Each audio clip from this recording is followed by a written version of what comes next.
அப்போ இந்த மக்களை ஏமாற்றுகிற அந்த இயல்பான தன்மை வந்து அவங்களுக்கு ரொம்ப கேஷுவலாக இருக்கிறது. அதை பாட்டு கூச்சப்படுறதோ, ஐயோ நம்ம இப்படி சொன்னோமே, மறுபடியும் நம்ம பையனை கொண்டு வர்றோமே, அப்படிலாம் வெக்கம் கூச்சம் எதுவுமே பட மாட்டாங்க. பொய் சொல்கிறதுக்கு எவ்வளவு அந்த அடிக்கடி அதையும் சொல்லிவிடும், வெக்கம் மானம் சூடு ரோசம்பாங்க. அது முதல்ல அவங்களுக்கு இருக்கா, நீங்கள் உங்கள் இப்படியெல்லாம் சொல்லியிருக்கீங்களே, இப்படி எதையுமே செய்யலையேன்னு கேட்டோம்னா, அப்படி யாரும் தங்களை கேட்டு விடக்கூடாதுன்றதுக்காக அதையும் அவங்களே சொல்லிவிடுவாங்க.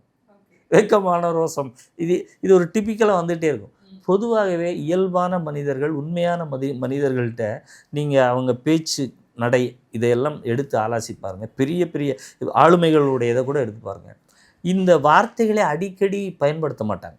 வெக்கம் மானம் ரோசம் சூடு சொரணை என்பதெல்லாம் அதற்கான தேவை இருந்து தான் பயன்படுத்துவாங்க. ஆனால் இந்த வார்த்தைகளெல்லாம் இவர்கள் மீது பயன்படுத்துவதற்கு பல தேவைகள் இருக்கிறது. ஆனாலும் அந்த தேவைகளை அடுத்தவர்கள் தேவையான இடங்களில் மட்டும்தான் சொல்கிறோம். ஆனால் இவங்க அதை டெய்லி சொல்லுவாங்க.